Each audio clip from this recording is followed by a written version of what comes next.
এখন না সবার একটাই কমন প্রশ্ন, কিভাবে মার্কেটে খুব তাড়াতাড়ি রিটার্ন পাওয়া যাবে।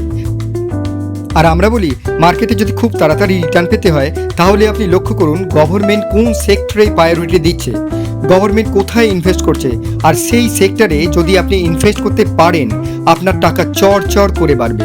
আর আপনি জানেন যে এটা কে বলতে পারবে? একমাত্র অ্যাডভাইসারের সাহায্য ছাড়া এই অপশানগুলো আপনি পাবেন না। আর আপনি জানেন 2024 সালে গভর্নমেন্ট কোথায় কোথায় প্রায়োরিটি দিয়েছিল আর কোন কোন সেক্টরে ইনভেস্ট করেছিল? একটা হচ্ছে ডিফেন্স আর একটা হচ্ছে পিএসইউ। এই দুটো সেক্টরে গভর্নমেন্ট কিভাবে ইনভেস্ট করেছে আর সেই দুটো সেক্টরে কিভাবে বৃদ্ধি পেয়েছে সে